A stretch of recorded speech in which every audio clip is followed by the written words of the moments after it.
Tudo bem, Thiago? Tudo bom? Prazer. Eu queria que você relembrasse, né, o versículo que você acabou de falar, que Jesus não habita em templo construído por mão de homens. Foi isso que você Isso. falou? Atos 7, no discurso de Estevão, e Atos 17, que fala a respeito de não habitar em templos feitos por mãos humanas e não precisa de nada das nossas mãos, não precisa de dinheiro. Tá, o assunto agora é o templo, né? O que eu tenho a dizer para você? Quando Cristo, né, fala que ele não vai habitar mais em templos feitos por mão de homens, ele significa o quê? Que o Espírito Santo de Deus não habita mais lá, ele habita em nós, que somos a Sim, igreja de Cristo, sim, né? concordo. Então você concorda que nós somos a igreja, Sim, e você é uma igreja sozinha. sim. Não faz parte do corpo? Uma igreja, ela não é física. Sabe por Ah, quê? Cristo ele não veio ensinar mandamentos físicos. Ele deu exemplos físicos e praticamente todos os seus ensinamentos, inclusive usando parábolas, para ensinar o espiritual. O próprio Nicodemos, por exemplo, não entendeu o que era o espiritual. Como o sistema religioso não entende. Hoje, a igreja é um e todos ao mesmo tempo, em espírito e em verdade, não é físico. Não dá para aceitar uma coisa dessa, gente, pelo amor de Deus. Olha isso que o Tiago está dizendo. Ele mesmo diz que aonde tiver um, dois ou três, ele já conhece a mensagem. Reunidos, o próprio Jesus falou: aonde tiver um, dois ou três reunidos no meu nome, eu se farei presente. E sabe que eu fico pasmada? Que não é só ele, tem um monte. É uma cegueira assim tremenda. Não sei como que a pessoa consegue interpretar dessa forma. A gente vê lá em Atos, né, o povo congregando, né? Aqui vai dizer assim, ó, eu até deixei aqui separado, né, para poder falar aqui com vocês. Ó, em Atos 2, 42, vai dizer que eles perseveravam na doutrina dos apóstolos, na comunhão e no partir do pão e nas orações. Quer dizer, eles ceiavam, eles tinham comunhão, estavam interligados, né? Nas orações, reuniões entre eles. A igreja continua, né? O povo de Deus, a igreja vai crescendo, né? E eu não entendo como pode, né? A pessoa lê a palavra de Deus e retorce de uma tal maneira que a gente fica pasmado. É impossível acreditar numa coisa dessa, né? Temos que orar mesmo, se levantar em oração, porque eu vejo ele como Saulo. Saulo perseguia a igreja de Cristo, né? Ele estudou muitos anos com Gamaliel, mas ele estava o quê? Sem a presença.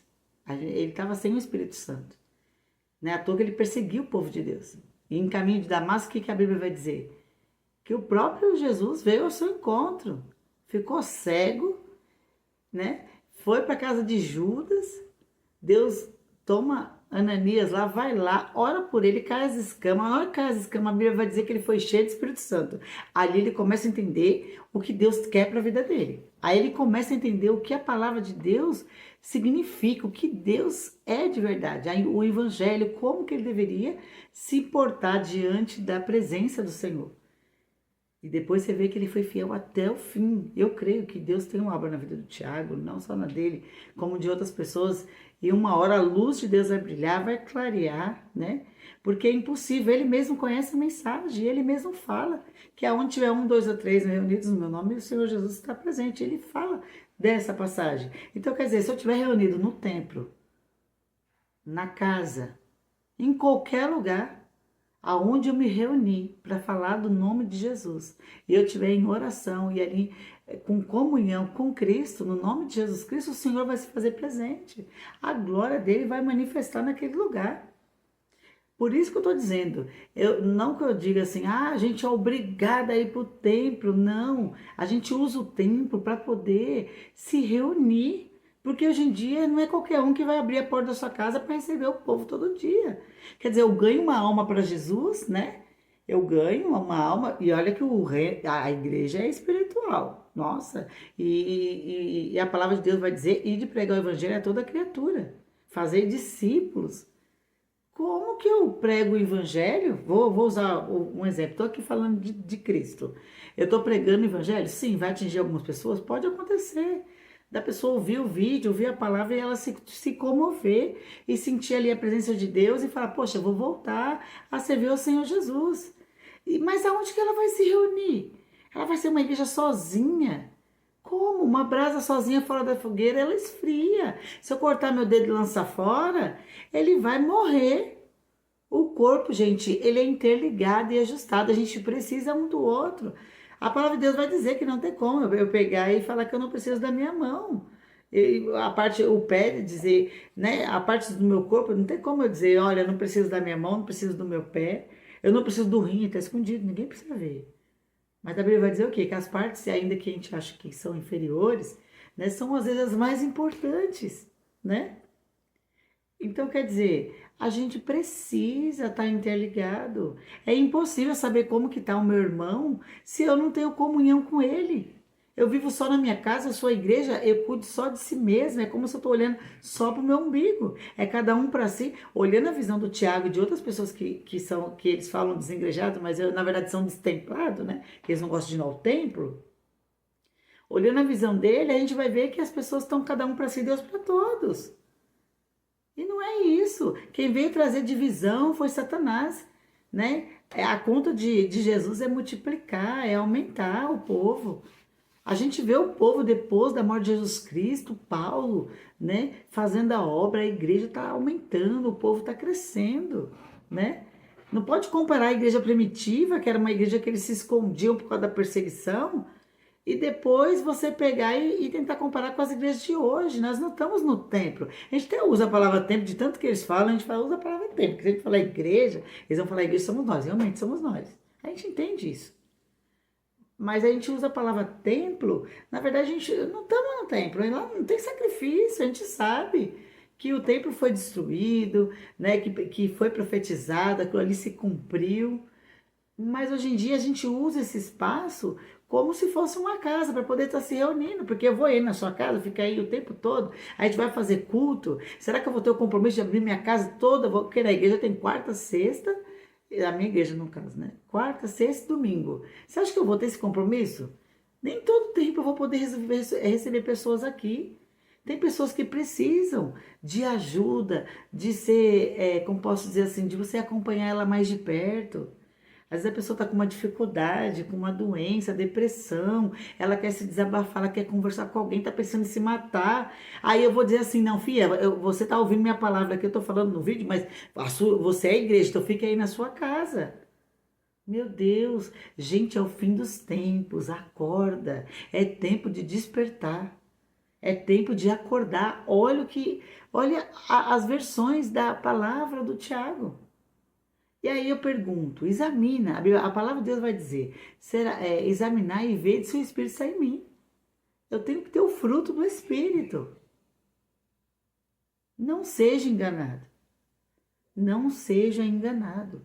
Porque hoje você pode tomar uma decisão errada e depois essa decisão, a Bíblia fala assim que há caminhos que para o homem parecem ser perfeitos, mas o final deles são caminhos de destruição. A porta larga, eu posso fazer tudo o que eu quero, eu sirvo Deus na minha casa. Ai, eu não preciso estar debaixo de pastor nenhum, de regra nenhuma. É um caminho largo, aberto. Por quê? Eu não quero ser submissa, eu não quero receber regras, eu quero ser a senhora da minha palavra. Eu não quero obedecer o que Deus deixou para me obedecer. A palavra de Deus até vai dizer que se você vê um pastor, alguém, como posso dizer assim, de Cristo, errando, ou você quiser corrigi-lo, a Bíblia vai dizer assim, corrija ele com amor, como se você estivesse corrigindo o seu pai. Você não vai falar de qualquer jeito, você não vai expor o seu pai. Você vai falar, pai, você está errando. Olha, é assim. Eu não posso dizer, desculpa que tinha um pelinho voando aqui. Eu não posso dizer o que acontece? Que todos, né, todos os servos de Deus, pastores, missionários, membros, nossa, são santos. Não, nós somos errantes, somos pecadores, arrependidos, por isso que somos salvos pela graça. Porque Jesus, Deus olhou para o mundo e não viu um justo sequer. Ah, mas o pastor está errando, eu fui na igreja, o pastor está sugando as ovelhas, até a palavra de Deus diz, né? Ai dos pastores que não só pegam a lã da ovelha como a gordura, quer dizer, então na palavra de Deus já vai dizer que vai haver pastores que vai arrancar não só a lã como a gordura, mas naquele grande dia, eu vou dizer para você, o Senhor vai apartar o joio do trigo. Não cabe a mim nem a você julgar, nem apontar e nem tentar separar antes do tempo, sendo que o próprio Jesus fala: meus filhinhos, se vocês pecarem, tenho eu como advogado.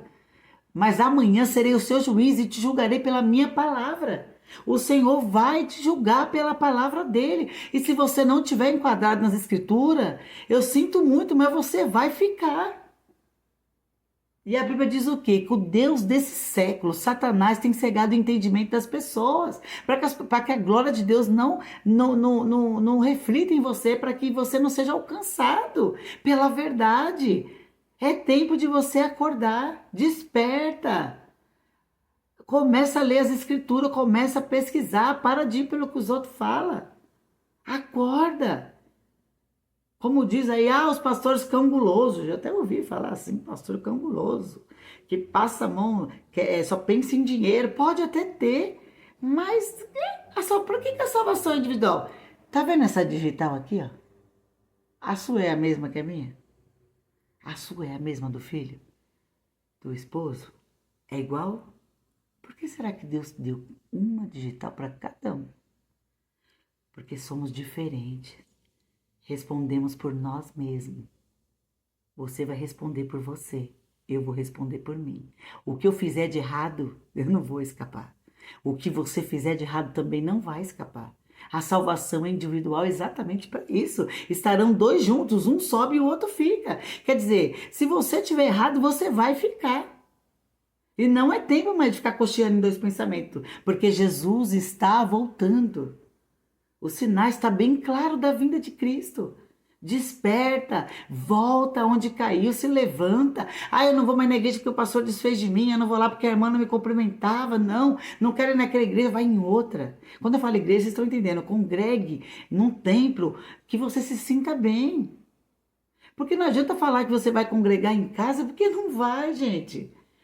Tem dia que eu fico em casa, eu falo assim, às vezes eu estou em casa, eu fico limpando a casa, fazendo as coisas, ou outras coisas, né? Não dá nem tempo de, às vezes, pegar a Bíblia para ler, quando vai ver o dia já passou. Reparou que o tempo está sendo abreviado? Às vezes o pessoal olha para mim e fala: nossa, Sharon, nem parece que você tem 43 anos. Aí eu falo assim: é porque o tempo está abreviado. A Bíblia diz que o tempo passará rápido. E tá tão abreviado que você vê que não dá nem tempo das pessoas envelhecerem. Tá assim, ó, rapidamente. E cada dia que passa, a Bíblia vai dizer assim que vai vir apostasia. O que é apostasia? Pessoas que nem o Tiago, que conheceram a verdade de Cristo, pulou de galho em galho e se afastou. Hoje em dia está totalmente contra a verdade de Deus. Está pregando coisas, heresias.